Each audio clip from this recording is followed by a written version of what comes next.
Bueno, vámonos a la palabra. Fíjense algo que estaba preparando yo o que preparé para este estudio. Según el último censo actualizado en este año, en el 2021, hoy en el mundo habitamos más o menos 7.8 billones de personas. 7.8 billones de personas.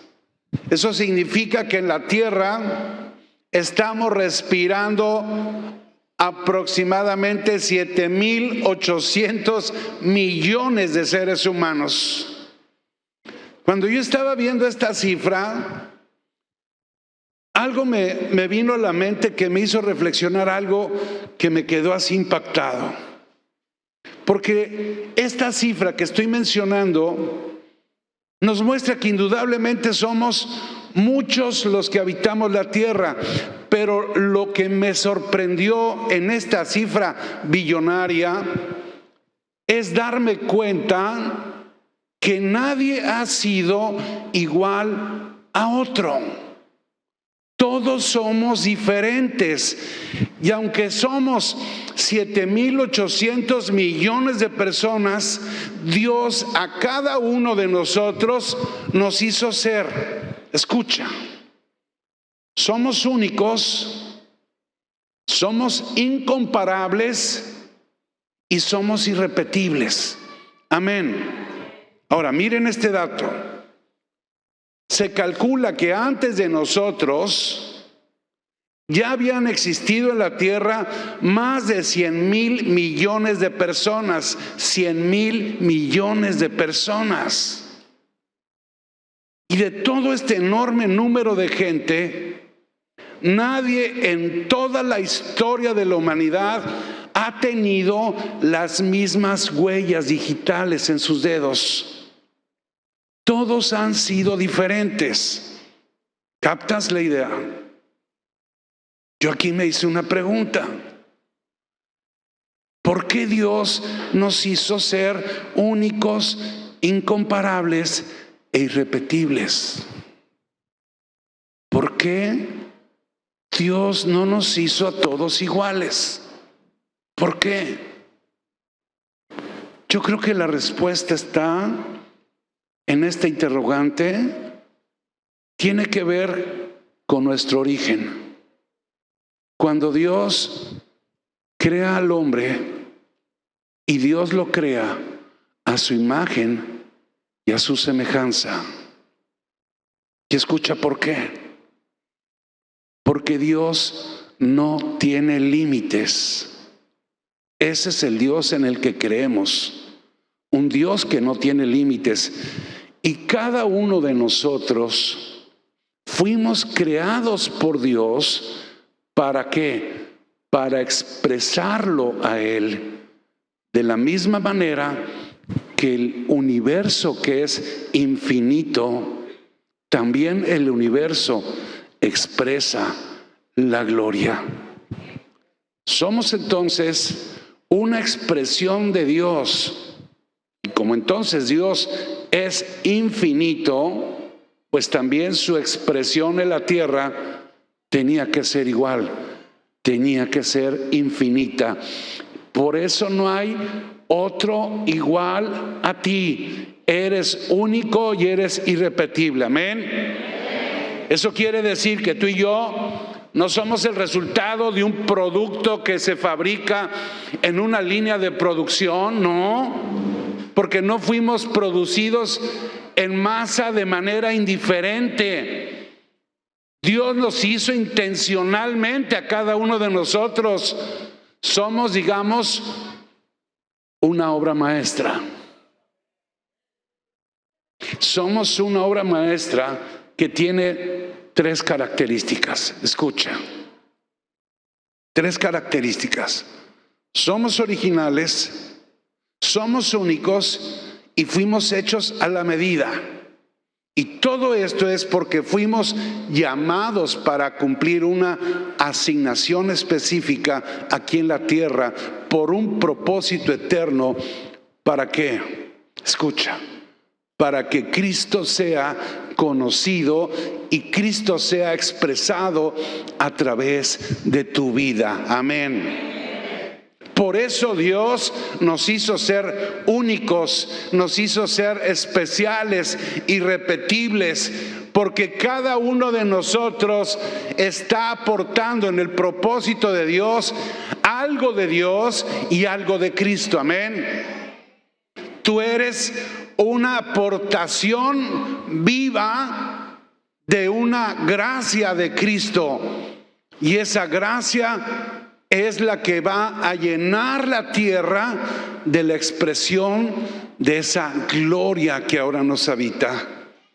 Dios entonces nos salva, Dios te ha salvado, pero Dios también te apartó, porque Dios te llamó, te salvó, te apartó, te llamó. ¿Para qué? Para que tú manifiestes la vida del Hijo aquí en la tierra. Amén. Tú no eres cristiano solo para convertirte al cristianismo. Tú no eres cristiano porque ahora tienes una religión. Dios no vino a establecer una religión. Dios lo que vino a establecer es un propósito eterno. Y en ese propósito Dios determinó que la manera como podía la tierra ser llenada de su Hijo, de la expresión de su Hijo, era levantarnos a nosotros como iglesia para que Cristo sea visto a través de tu vida, como somos iglesia, que somos el cuerpo del Señor. Amén. En palabras más fáciles de entender, te voy a decir ¿qué eres tú? ¿Qué somos nosotros?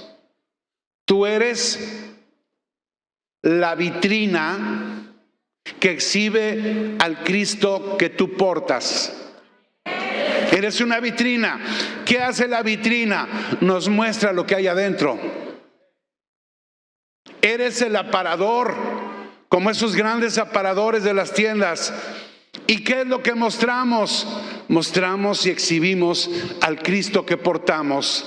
Ahora, vas a mostrar lo que tú eres en el Señor y vas a mostrar lo que tú ya has alcanzado de Cristo por medio de la renovación de tu entendimiento. Eso es lo que hoy tú estás mostrando aquí en la tierra. ¿Qué es lo que estás mostrando? El incremento de Cristo en tu vida. Y eso lo vemos con mucha claridad cuando las personas que nos conocen nuestro pasado y conocen nuestro presente y dicen: tú no eres el mismo, tú no eres igual. ¿Qué te están dando ahí? Hasta la gente tiene curiosidad. ¿Qué te están dando? Me están dando Cristo. Y eso se nota. Cristo se nota. Amén. ¿Cómo se muestra Cristo a través de tu vida? ¿Cómo se muestra Cristo a través de nuestra vida? Se muestra a través de tres cosas. Número uno, a través de tu carácter. ¡Wow! Número dos, a través de tu servicio. Y número tres, a través de tu generosidad. Y todo eso es por la naturaleza que ahora portamos. Tres elementos importantes: el carácter. ¿Cuántos tienen el carácter como el de Cristo? Amén.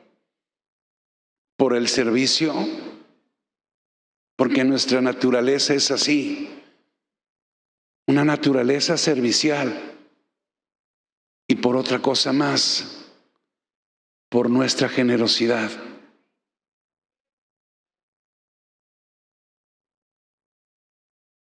Tres cosas le van a mostrar al mundo, a donde tú vayas, que tú eres un hijo de Dios.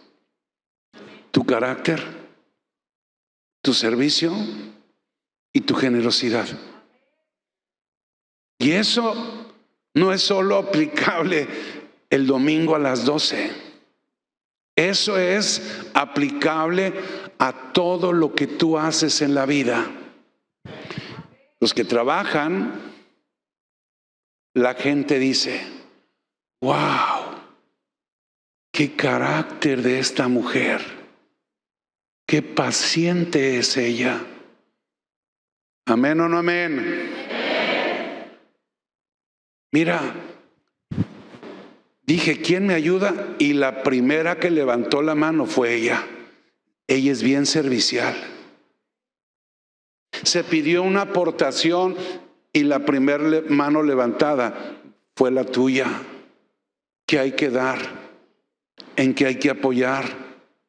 ¿Sabes que la gente, por qué te distingue principalmente? Porque eres generoso. ¿Y saben algo?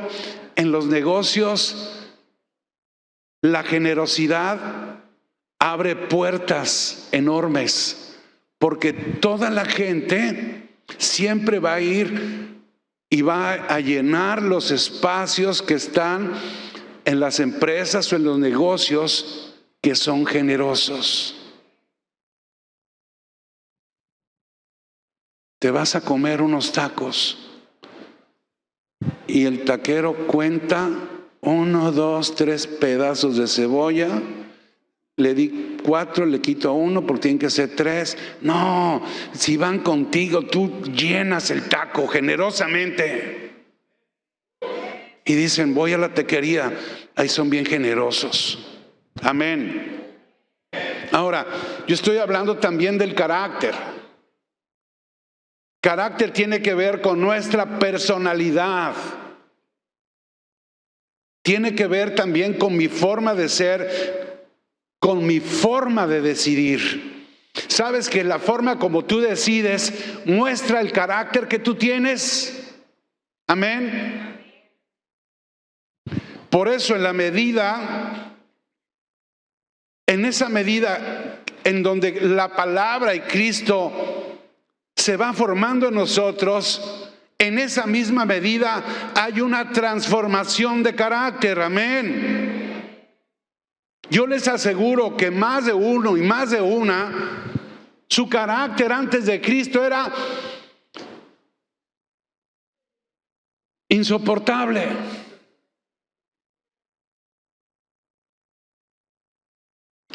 Pero ahora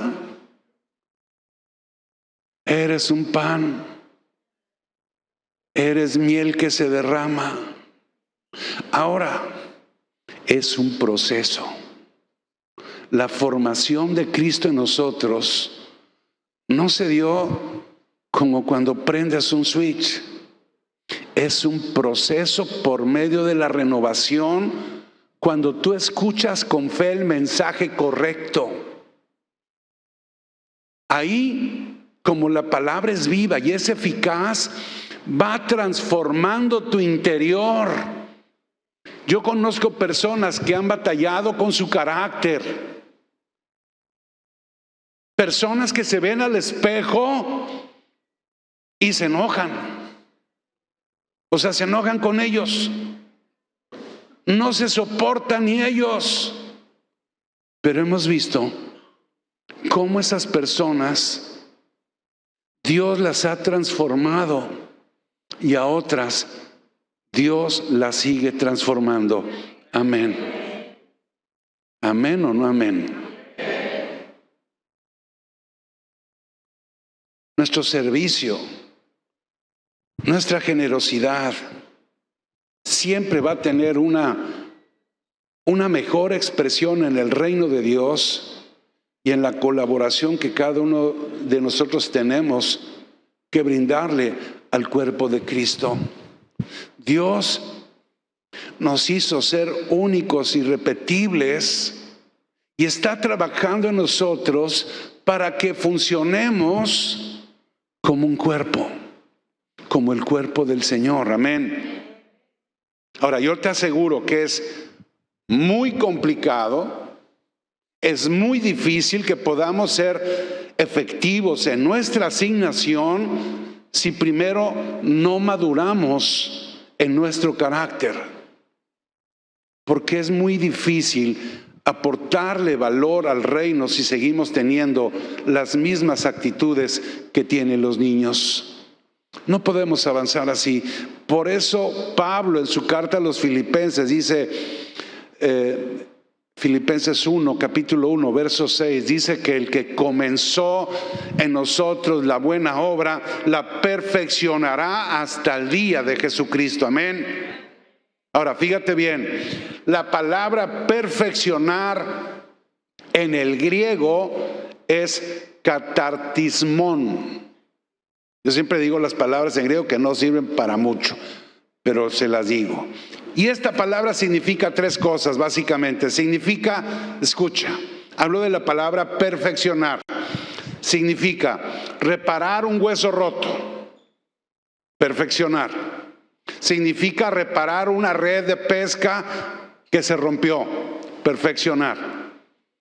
Pero también significa equipar una casa para que sea habitada. Hablo de la palabra perfeccionar. Y a mí me gusta la última definición. Equipar una casa para que la casa sea habitada. ¿Por qué me gusta esta definición?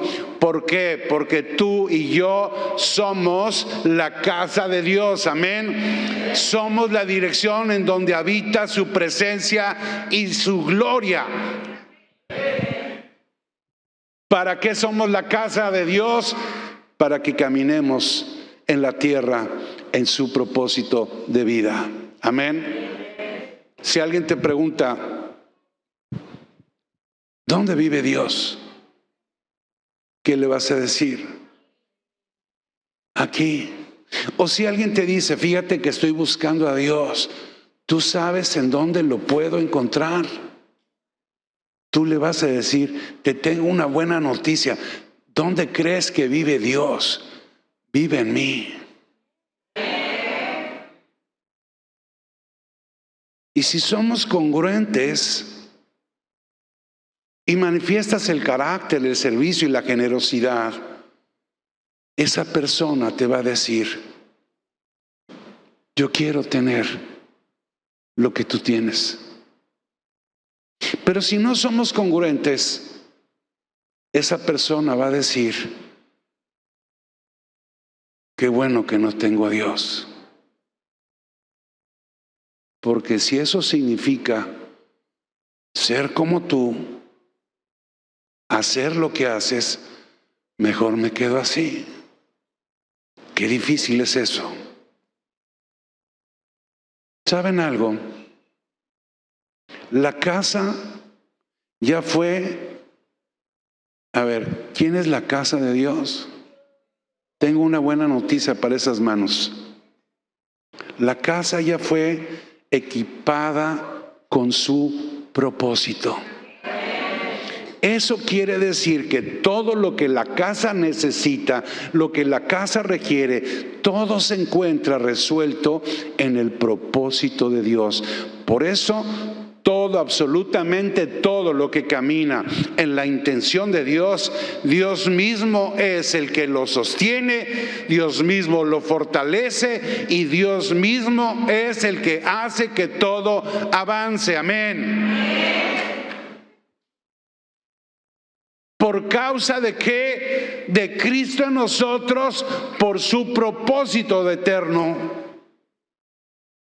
Cuando yo entiendo esto, el dinero ya no es lo que más me preocupa, porque Dios se encarga de que el dinero te llegue conforme es lo que tú necesitas. Amén. Dios se encarga de que sigamos activos en su plan, en su propósito. Y si se levanta una enfermedad, Dios se encarga de sanarte por su propósito. Dios necesita una iglesia fuerte, una iglesia sana para caminar en su intención. Cuando alguien se enferma, porque eso no quiere decir que nadie se va a enfermar. Lo que quiere decir es que si alguien se enfermara, tú debes de tener la convicción de que el Señor te va a sanar por causa de su propósito.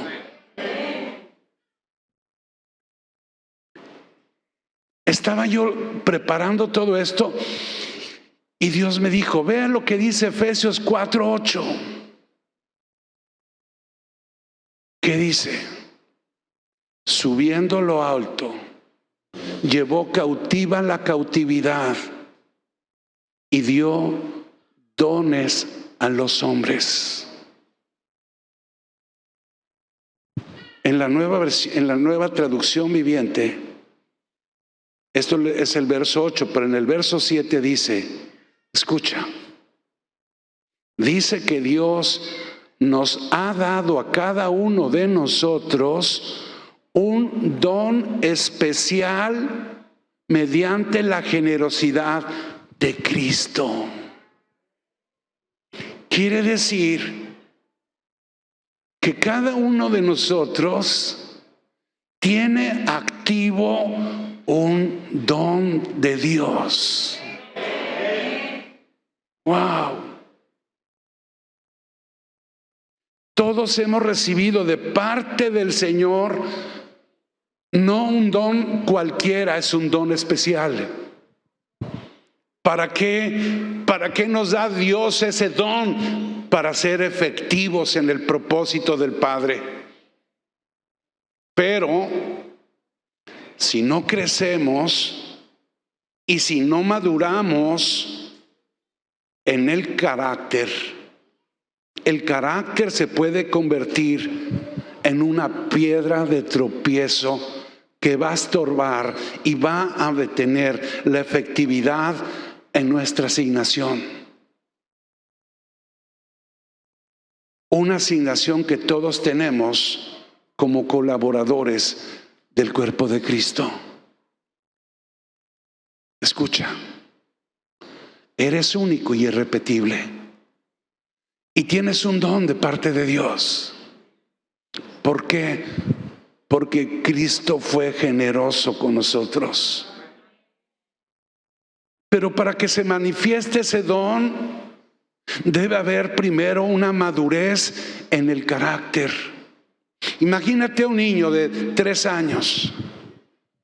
Yo he visto un video donde hay un niño que está tocando el piano delante de un auditorio y está dando un concierto. 3 años. Tiene el don. La gente lo está escuchando, pero el niño necesita crecer para que junto con el don pueda madurar su carácter. Amén.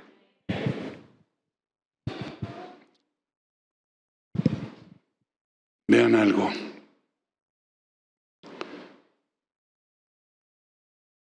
En la carta también a los Efesios, es Efesios 1:20. Ahí la Escritura dice que Dios levantó a Cristo de los muertos y lo sentó, dice, en el lugar de honor, a la derecha de Dios. El lugar de honor es a la derecha del Padre. Y dice, en los lugares celestiales. El verso 21 dice, ahora Cristo está muy por encima de todo, sean gobernantes o autoridades o poderes o dominios o cualquier otra cosa. Dice, no solo en este mundo, sino también en el mundo que vendrá. Escucha aquí, es un paréntesis. Afuera hay personas que están pensando que esto está terminando y que haya un orden mundial que quiere destruir la vida y la tierra. Escucha, eso es una realidad Pero lo que ellos no saben es que el que venció es el Cordero de Dios. No fue el diablo, no va a ser el príncipe de las tinieblas, es Cristo que reina hoy y reinará eternamente junto con su iglesia. Por eso el verso 22 aquí en Efesios dice: Dios ha puesto todo. ¿Entienden lo que es todo? Dice que puso todo bajo la autoridad de Cristo. Y dice: a quien hizo cabeza de todas las cosas. Escucha, para beneficio, dice, esto es importante. Dios lo pone como cabeza y como autoridad de todas las cosas para un beneficio.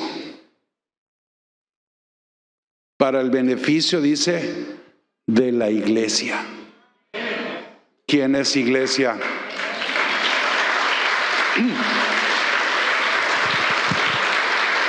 Y todavía en el verso 23 dice: y la iglesia es el cuerpo de Cristo. Él la completa, Él la llena, y también es quien da plenitud a todas las cosas en todas partes con su presencia. A donde está Cristo, Cristo llena y da plenitud a todas las cosas. Amén. Y eso es la labor que está haciendo Espíritu Santo. Porque nosotros somos la iglesia del Señor, una iglesia relevante, una iglesia que trasciende por generaciones. Esto que acabo de leer es la esperanza viva que todos debemos de tener. El mundo no se acabó, no se va a acabar, porque el que reina y el que reinará por siempre eternamente es Cristo, y nosotros, su iglesia, reinamos juntamente con Él.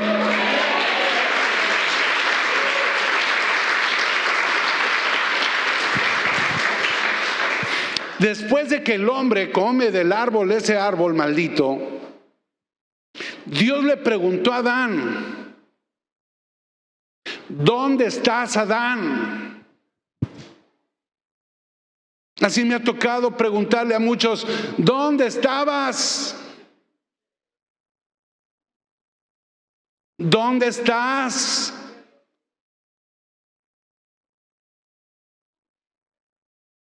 Esa pregunta que Dios le hizo a Adán: ¿dónde estás, Adán? No es que Dios no supiera dónde estaba, Dios conoce todo.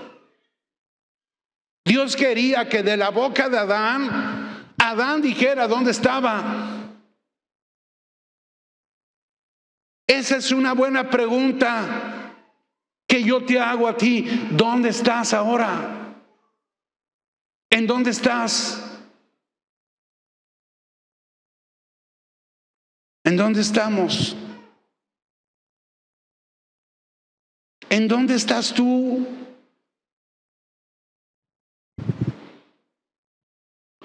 Adán escuchó la voz de Dios, pero Adán se miró desnudo, le dio miedo, y dice que Adán se escondió de Dios. Eso es ridículo, esconderse de Dios. Cuando tenemos dudas acerca de lo que somos en Cristo, o sea, cuando no estamos firmes en el Señor, nuestra actitud, nuestras decisiones siempre se van a ver afectadas. Porque en lugar de ver a Cristo en nosotros, en lugar de ver eso, vamos a estar viendo nuestra propia desnudez.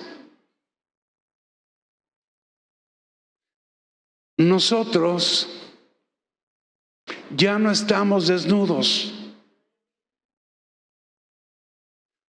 Nosotros ahora estamos revestidos de Cristo. En la medida que yo me sujeto al gobierno de Cristo, en esa misma medida vamos a dejar de ser controlados por nuestras emociones. Escucha, en la medida que tú tomas como parte de tu vida que Cristo sea tu cabeza, que Él sea la autoridad de tu vida, en esa medida tú vas a dejar de ser controlado o controlada por tus emociones. Emociones tiene que ver con lo que tú sientes. ¿Cómo te despiertas en la mañana? ¿Cómo te sientes? Una cosa es lo que te va a decir tus emociones y otra cosa es lo que tú eres en Cristo. Emociones es lo que más daño le hace al cuerpo de Cristo. Y es precisamente lo que ha estado estorbando para que Cristo se manifieste a través de nuestra vida. ¿Qué es? Las emociones. Di conmigo, las emociones se tienen que morir. Amén, amén, amén.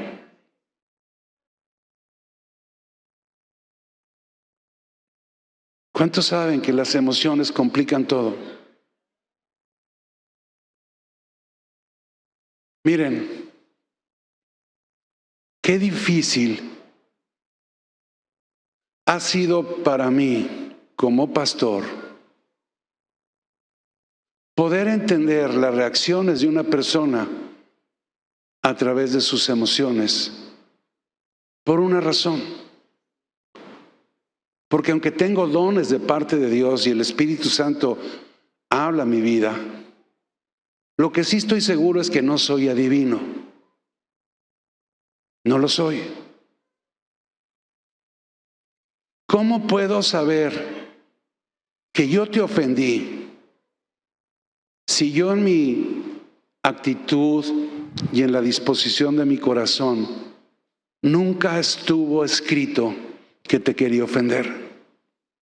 Pero te ofendiste porque no te vi, porque no te saludé, porque no te escribí, en fin, eso lo ignoro.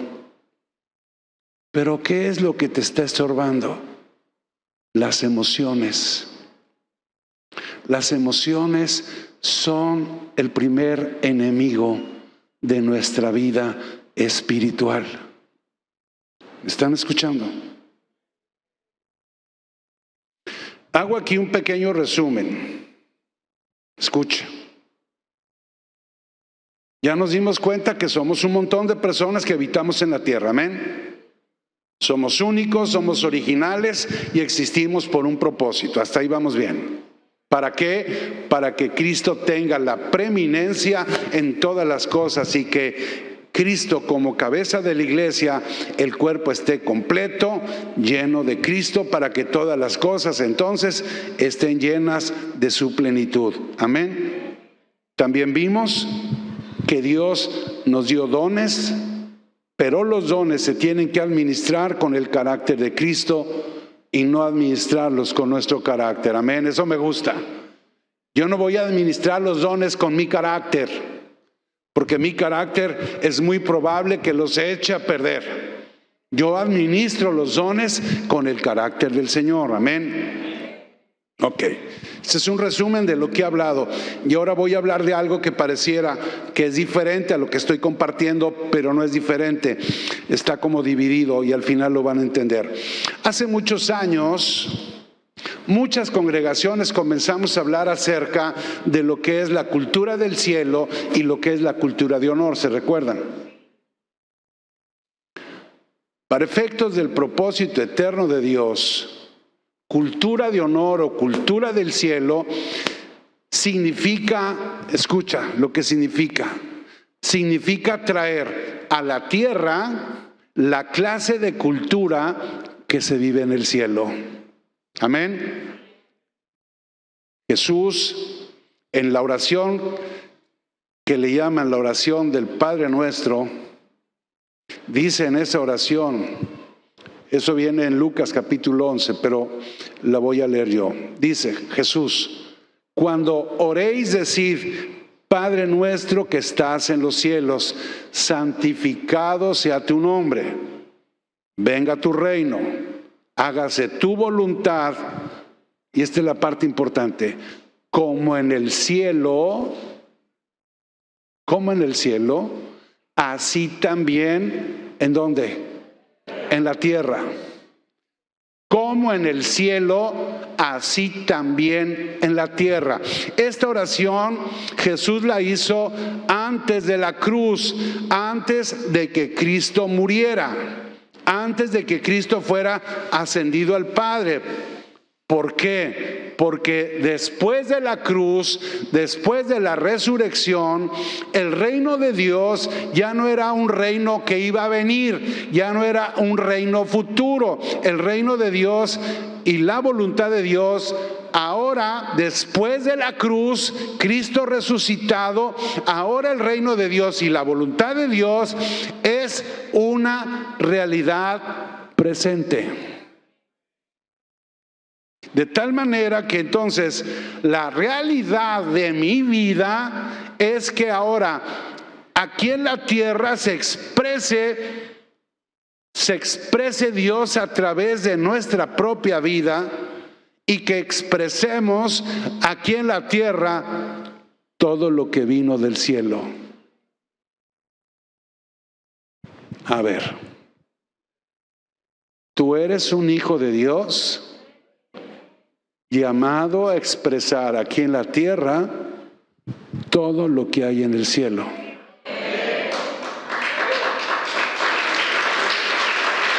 Amén. ¿Cómo se relacionan hoy, 4 de julio 2021? ¿Cómo se relacionan las personas que están en el cielo? Se relacionan con honor y con honra. ¿Qué atmósfera o qué ambiente creen? A ver, echen a volar su imaginación. Dios te lleva al cielo. ¿Qué ambiente crees que te vas a encontrar allá? No sé, pastor, mire, entré y el ambiente se cortaba así como con un cuchillo. Todos tensos, todos con carotas, enojados.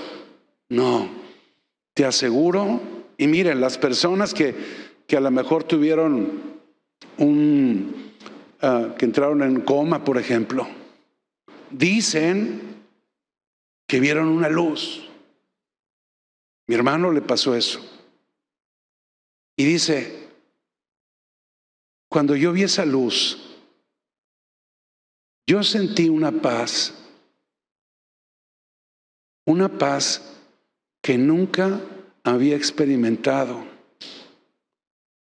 Cuando los doctores lo sacan de su crisis, él abre sus ojos y ¿qué creen que hizo? Se enojó. Se enojó. Todo el mundo puede decir, wow, volviste a la vida. Sí, pero estoy enojado. ¿Por qué? Porque el ambiente que se respira, y no lo estoy diciendo para que anheles, ay, quiero estar allá. No, el asunto es aquí. El asunto es traer ese ámbito del cielo aquí en la tierra.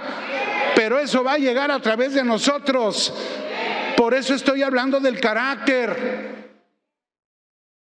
Tu casa debe ser un pedazo del cielo aquí en la tierra. Esos matrimonios que dicen, ya me voy de aquí, esto es un infierno. Bueno, por algo lo dirán. Y seguramente no porque hay un diablo ahí escondido. En el cielo se respira un ambiente de honor. En el cielo se respira un ambiente de reconocimiento, en donde todos se reconocen no por lo que hacen, sino por lo que son. Se reconocen por lo que cada uno representan. Asimismo, yo tengo que tener honor a lo que tú eres en Cristo por una sola razón: por lo que tú representas en el Señor. Eso va a hacer que yo entonces no vea la falta, sino que en lugar de ver la falta, yo colabore contigo y te ayude a salir adelante. ¿Qué es cultura? Es una definición. Cultura es el conjunto de todas las formas de expresión y las costumbres que tiene una sociedad, con normas, con leyes y creencias que definen la manera de actuar de esa sociedad. Eso es cultura. Cultura es una expresión de las costumbres que tiene, por ejemplo, un pueblo, una sociedad, una nación, que se manifiesta en todo lo que hacen, y aquí le agrego, en todo lo que comen. ¿Sí o no? Y en todo lo que hablan. Tú oyes a alguien hablar y dices, ya sé de dónde viene. Tú háblale a alguien en Mérida, en Quintana Roo o en Tijuana y platícales de la torta de la barda. No te van a entender nada. Así, ¿de qué me hablas? Ya cuando le explicas, dicen, wow, ya me llené. Eso es parte de nuestra cultura. Lo que comemos, lo que hablamos, lo que hacemos. De tal manera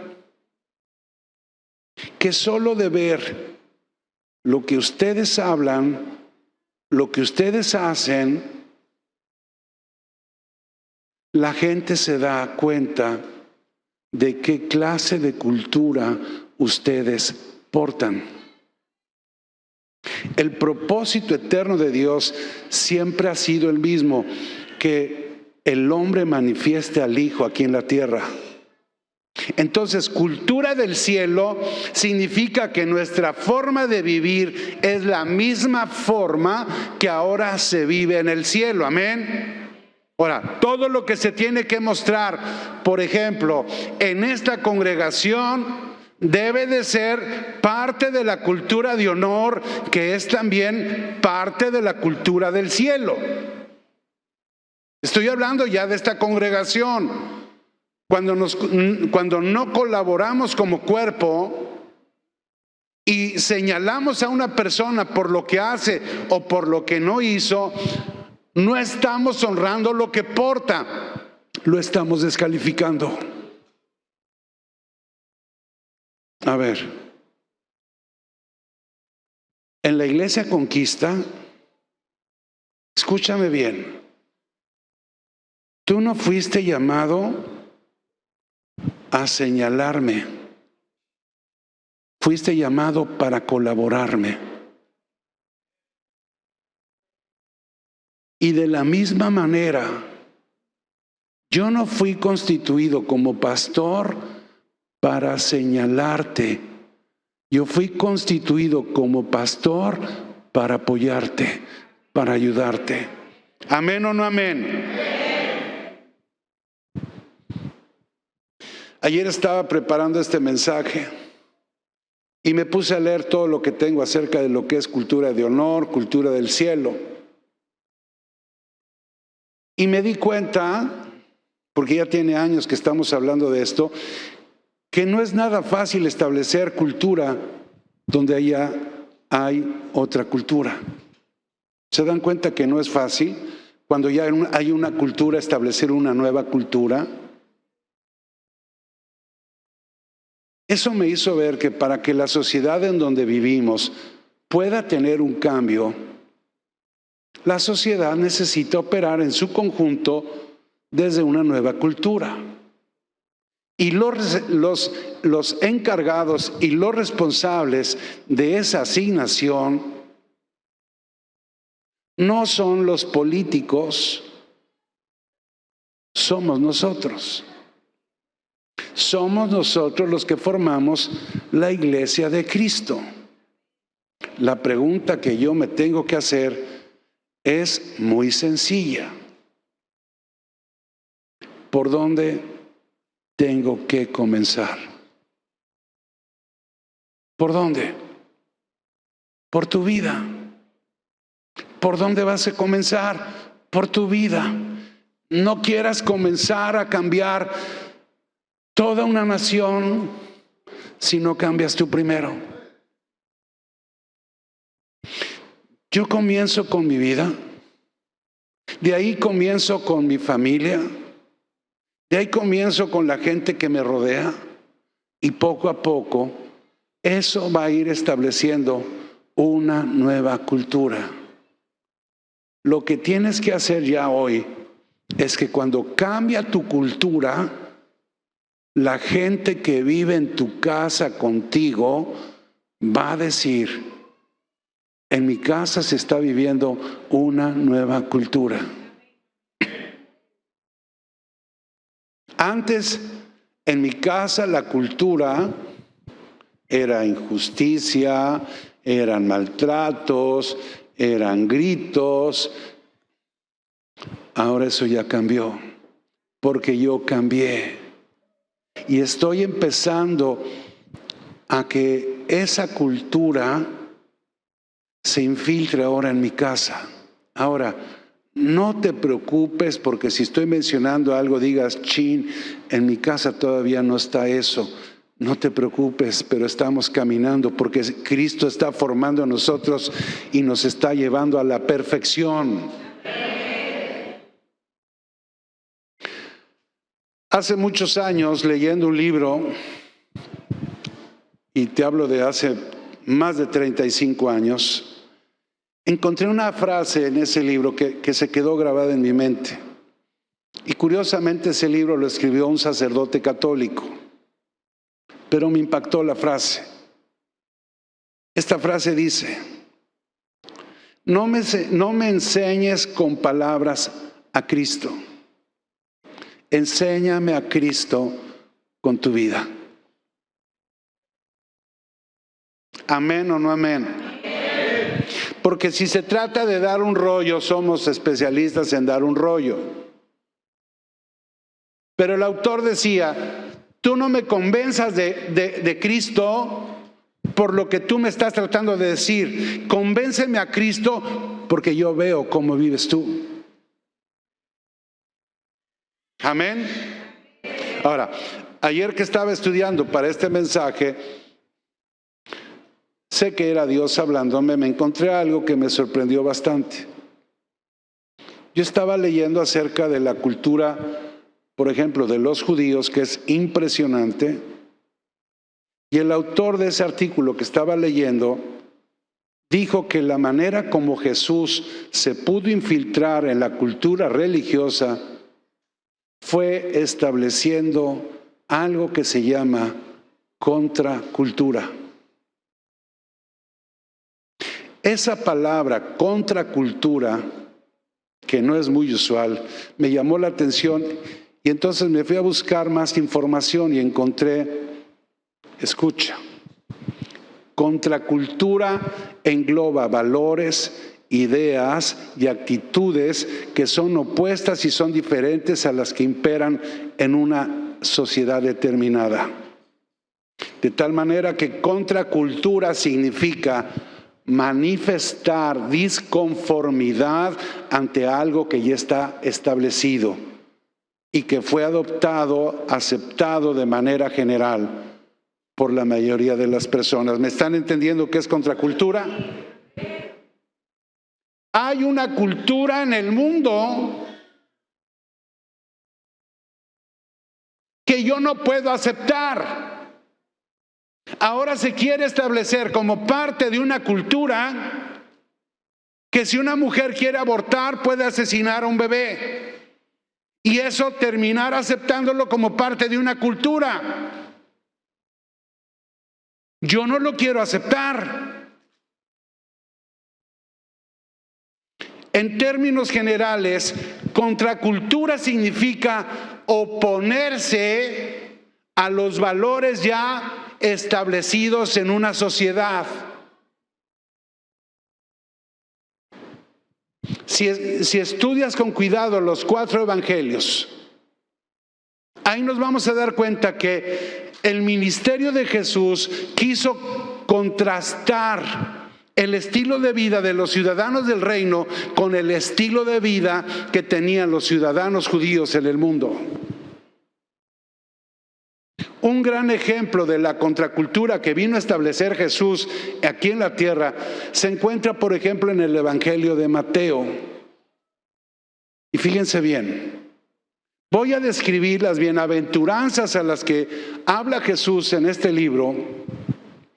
Y para que me puedan entender lo que trato de decirles voy a leer las bienaventuranzas como las habló Jesús, y detrás de ella voy a mencionar algo parecido como serían esas bienaventuranzas, pero desde la perspectiva de la cultura que hay en el mundo. ¿Me entendí? ¿Me expliqué? ¿Sí? ¿O no? A ver. Jesús vino a cambiar lo que ya estaba establecido, ¿sí o no? Había una cultura establecida y Él vino a traer la cultura del cielo.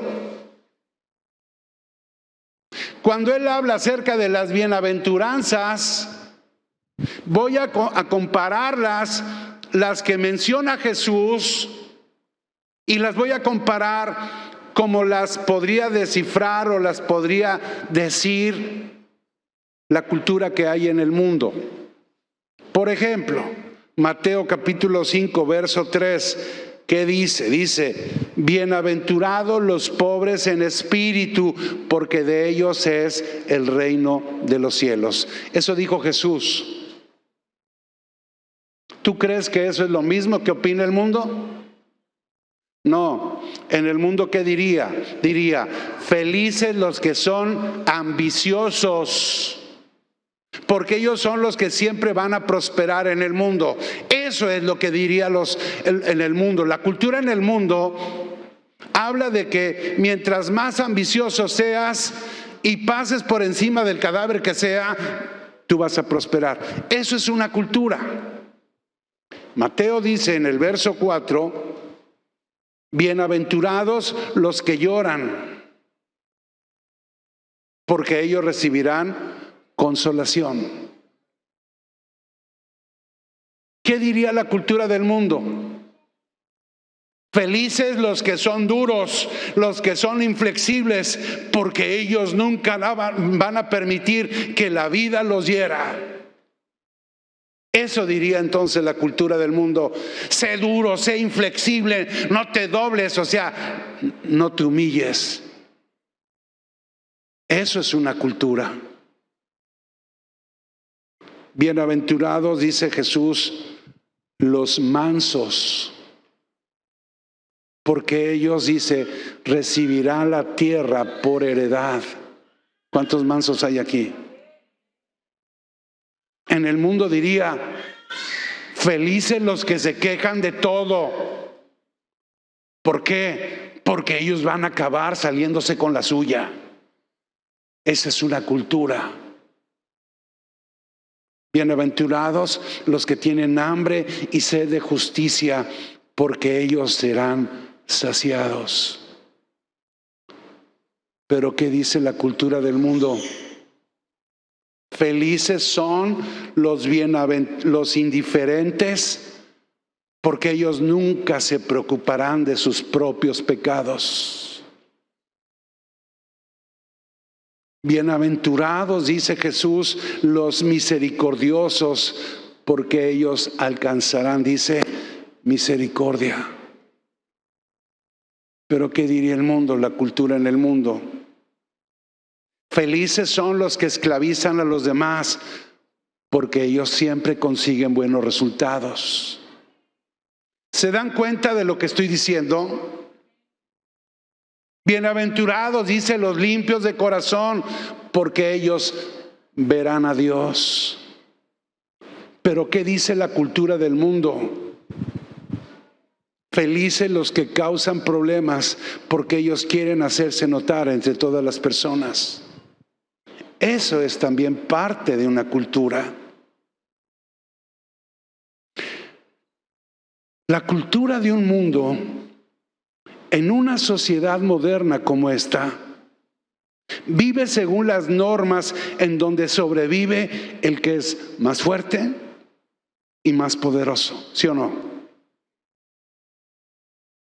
Por eso vemos en los evangelios que Jesús, con sus palabras, con sus acciones, Jesús vino a introducir una contracultura para oponerse a una cultura egoísta, para oponerse a una cultura religiosa que era la que predominaba en la sociedad judía de la época de Jesús.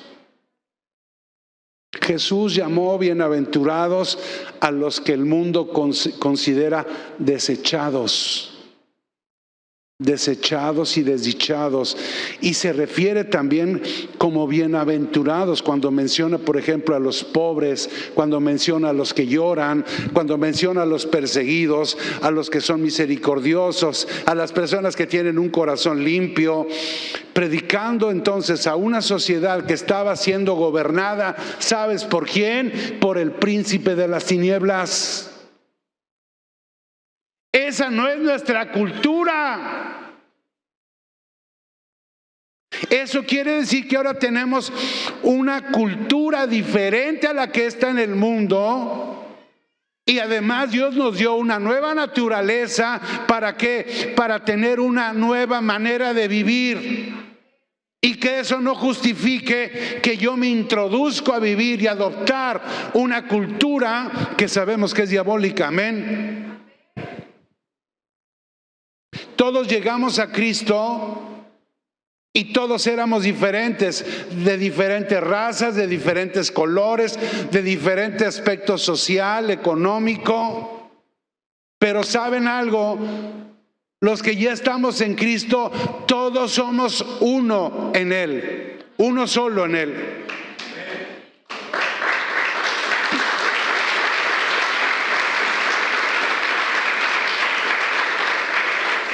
Hay muchos gobiernos, hay muchos reinos en la tierra, pero hay un solo reino de Dios, uno solo. Entonces, si queremos que el reino avance, ¿quién quiere que el reino avance? Entonces, ¿sabes qué? Tenemos que oponernos a lo que culturalmente ha sido nuestro estilo de vida. ¿Amén o no amén? Y entonces comenzar a vivir aquí en la tierra como realmente se vive ahora en el cielo. Y eso, mis amados hermanos, eso va a hacer que se pueda establecer una contracultura poderosa que venga a eliminar de raíz la cultura que hay en la tierra. Y vuelvo a preguntar, ¿por dónde vamos a comenzar? Por nuestra propia vida. La contracultura en la Biblia es un tema relevante. Por eso Jesús le dijo a sus discípulos que ellos no eran del mundo. Y Pablo el apóstol en el libro de Romanos nos está diciendo que no nos conformemos a este mundo. Fuimos enviados al mundo no por una casualidad de la vida, sino por un propósito. Y ¿sabes algo? Fuimos enviados para ser testigos, para que llevemos las buenas nuevas, las buenas noticias de salvación. Pero esas buenas noticias no se tienen que predicar con palabras, se tienen que predicar con nuestra propia vida. ¿Saben algo? Cada silla vacía representa una responsabilidad para cada uno de ustedes. Escúchenme. Cuando la gente llega aquí, se les da de comer. Pero el que llegue más gente, esa es tu responsabilidad, porque tú tienes que predicar las buenas noticias de salvación, no con un folleto, con tu vida. ¿Amén o no amén? Por eso nosotros como congregación no podemos adoptar la cultura, adoptar las actitudes que el mundo tiene. Nosotros tenemos que ser diferentes y empezar a establecer esa contracultura por nuestros hechos y no por nuestros dichos.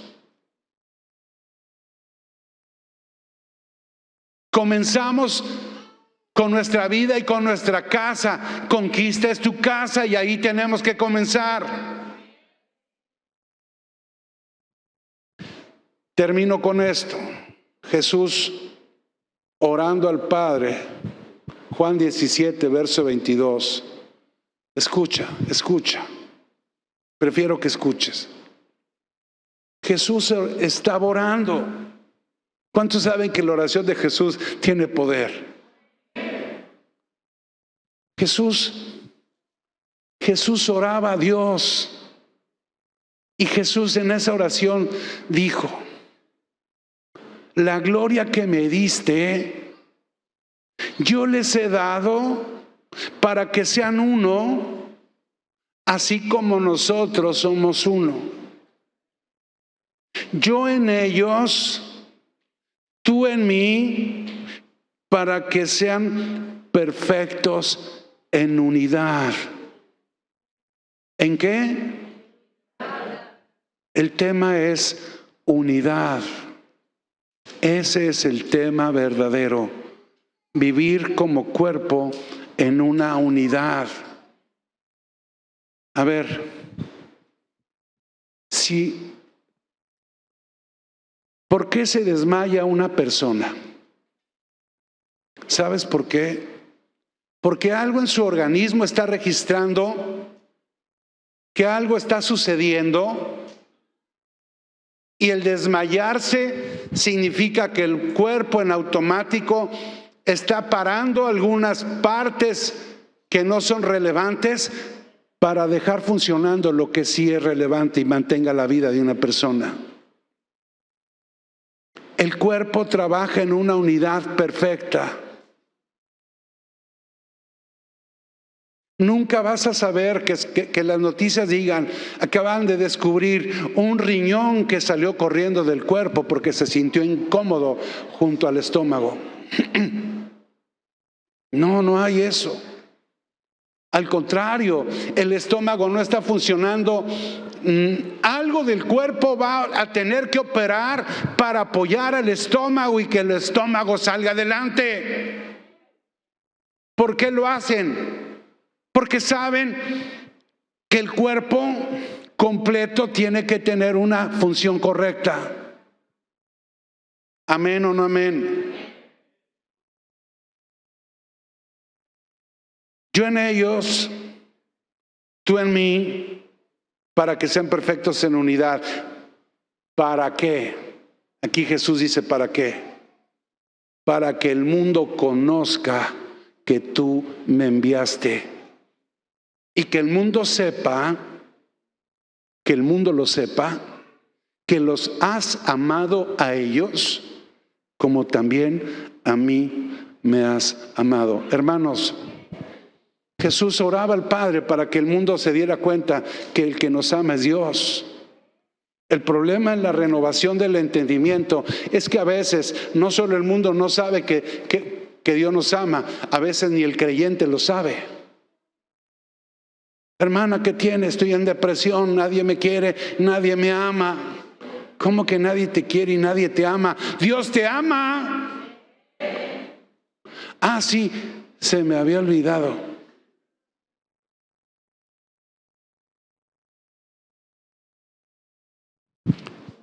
Vean algo. El objetivo final de la vida de Cristo en nosotros es que la contracultura nunca se va a establecer, ni va a establecer divisiones ni separaciones. La contracultura que trajo Jesús establece y fortalece la unidad. Conquista será una iglesia relevante cuando aquí se viva como cultura la unidad del cuerpo y no que se viva una separación de fuerzas. Cuando dejemos de señalar a otras personas y nos unamos más, que en lugar de señalar quiénes son los inmaduros, les ayudemos a madurar en Cristo. Ahí va a comenzar una nueva historia de conquista. La nueva historia de conquista no tiene que ver con el pasado, tiene que ver con el presente, tiene que ver con Cristo y tiene que ver con el futuro de esta congregación. Nosotros como pastores continuamente tenemos que estar recordándonos, Rosalba y yo, lo que somos en Cristo. ¿Por qué? ¿Por qué continuamente tengo que estar diciendo, Señor, no se me puede olvidar quién soy yo en ti, Dios? ¿Por qué? Porque el rol y el papel que tenemos en esta congregación, y el que crea que es un trabajo sencillo, fácil, créame que no lo es. Sí, se los presto un rato. ¿Saben cuál es mi conclusión? Se necesita Cristo para ser pastor de una congregación, pero también se necesita Cristo para ser creyente de una congregación.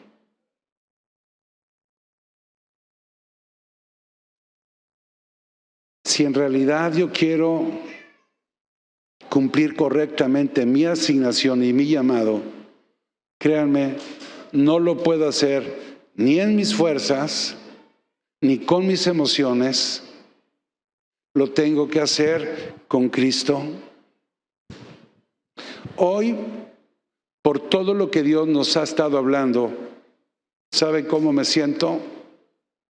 Me siento fuerte, me siento animado, me siento seguro de aquí hasta el cielo. Hasta el cielo.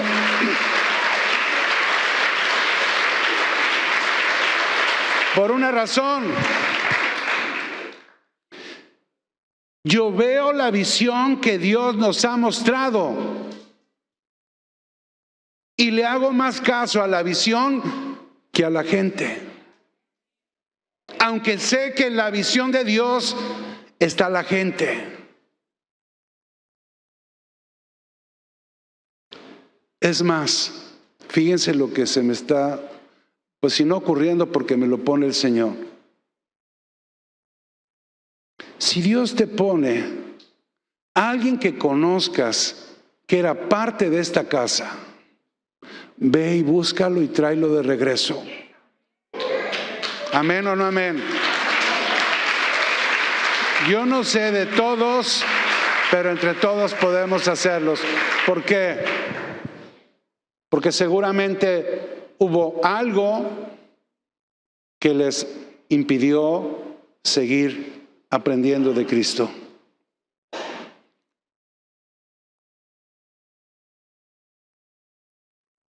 ¿Con qué termino?